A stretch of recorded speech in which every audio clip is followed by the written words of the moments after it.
Je n'aime pas la vente, je n'aime pas me vendre, je ne sais pas me vendre. Mais ça, j'aime bien, obtenir un accord. Ces phrases, je les ai entendues très souvent durant mes 50 années de carrière, durant mes activités sociales et durant ma vie personnelle. Elles reflètent en creux les demandes récurrentes sur le besoin d'acquérir les moyens pratiques à mettre en œuvre pour obtenir l'accord de son ou ses interlocuteurs. Elles sont exprimées par des collaborateurs d'entreprise, des étudiants qui ne voulaient pas se considérer comme vendeurs. Mais il y avait pire encore, les étudiantes. Elles ne voulaient pas devenir vendeuses.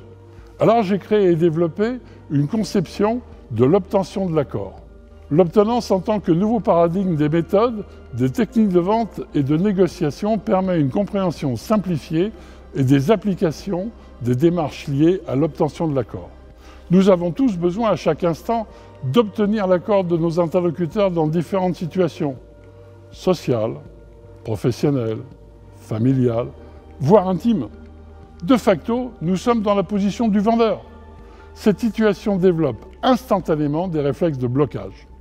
Nous sommes en France particulièrement allergiques à cette sensation, par éducation, par culture et par habitude. Il faut comprendre que les adultes sont d'anciens nourrissons. Certains d'entre eux en ont gardé la posture, les pleurs, la colère, la bouderie ou le sourire, pour obtenir l'accord qu'ils souhaitent. Mais la vie est une suite d'accords, d'acceptations et de désaccords, de refus donnés ou reçus. Nous pouvons proposer la réflexion suivante.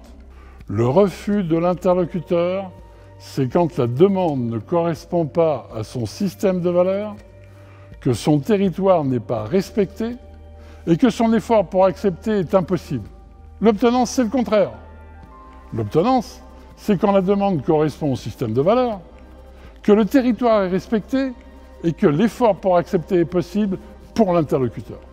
L'illustration emblématique de l'obtenance est symbolisée par le système de valeurs, la valeur d'usage. Selon Aristote, une chaussure a une valeur économique, mais surtout une valeur d'usage propre à l'utilisateur. Par exemple, marcher, danser, courir, être élégant.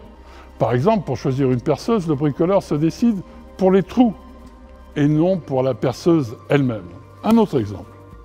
Pour un recrutement, il faut parler à ses différents interlocuteurs en fonction de leur valeur d'usage. Ainsi, avec son futur patron, il convient de se présenter comme un collaborateur autonome et non dépendant, porteur de solutions et non de problèmes, mais surtout automotivé. Cette démarche théorique et pratique permet de créer son approche personnelle pour aboutir à l'obtention de l'accord de l'interlocuteur, indépendamment de l'objet, marchand ou non marchand, des acteurs, des situations, qu'elles soient sociales, professionnelles ou familiales. Il vous est possible d'acquérir la posture adéquate pour être de bon commerce, de commerce agréable. L'obtenance présente une opportunité sous différentes formes.